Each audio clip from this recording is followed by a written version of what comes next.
nageenyi keenya kan jaalalaa bakka jirtanitti isin haa ga'u. Namoonni miseensa YouTube channel keenya hin ta'in oduu fi sagantaan irra yeroodhaan akka isin bira ga'uuf subscribe godhuu hin dagatinaa. Nu jabeessuudhaaf ammoo like, comment, share godhaa gamanumaan gara bal'ina oduu keenyaatti isin dabarsinaa.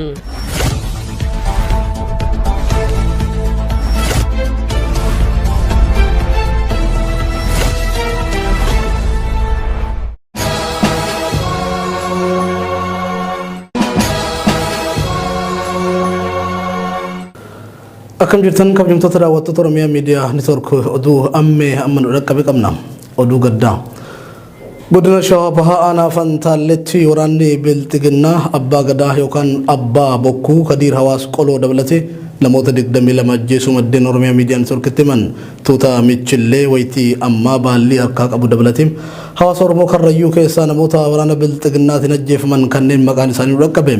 Kadiir Hawaas qoloo abbaa bokkuu yookaan abbaa gadaa Jiloo Diidoo Fantaallee Boruu Galaasoo fi ilma Fantaallee Boruu Galaasoo abbaa fi ilma Bulaa Fantaallee fi ilma isaa abbaa fi ilma Bulgaa Fantaallee Jiloo Boorrayyuu Boruu Godaanaa Jiloo Dhaddoo fi Boruu Fantaallee Jiloo Horroo kanneen maqaan isaanii dhaqqabeedha.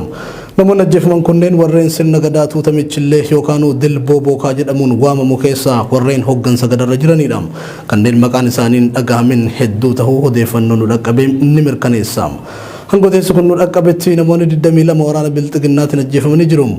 Hawaasa Karrayyuu tibbana adda waraanatti duulaa jedhanii erga dirqaa turanii booda isaan dinnaan isin deeggartoota ABO shaneeti jechuun gabala yookaan warra baallii gadaa harkaa qabu tuuta gadaa michillee kan dullachaa keessaa nama 40 nama 15 immoo hawaasa keessa walumaa galatti namoota 55 erga qabanii hidhanii booda halkan edaa muddee tokko bara 2021 nama 22 ajjeesanii jiraachuu jiraattonni Oromiyaa Miidiyaa Neetwoorkitti himan. Namoota qabanii hidhan kanas gaara meexxii duuba geessuun dhagaa basaqaa dhagaa aanolee jedhamu keessatti rasaasan akka fixan Oromiyaa Miidiyaa Neetwoork odeeffatee jira. Namoota qabaman kanneen keessaa namoonni 16 hanga ammaatti eessa akka geeffaman wanni beekamu hin jiru. Guyyaa kaleessaa muddee tokko bara 2021 waraanni Bilxiginnaa taankii dabalatee meeshaa gurguddaa aanaa Fantaallee ganda dheebitii fi haroo qarsaa qubsiisuun hawaasa nagaa irratti lola baneera. Lola kanaan hawaasni ona gannaa kan duraan keessa jiraatu gadhiisee baqatee jiraachuutu ifoome. Humnoonni poolisota adda Oromiyaa fi raayyaan Bilxiginnaa baay'inaan naannicha qubsiifame reeffa namoota ajjeefamanii akka hawaasni fudhatee hin awwaallannee ogguru galgala kana lola ofirraa ittisuu horsisee bultoonni Karrayyuu waraana Bilxiginnaa irratti bananiin reeffa namoota 16 fudhatanii jiraachuu jiraattonni Oromiyaa Miidiyaa Neetwoorkitti himan.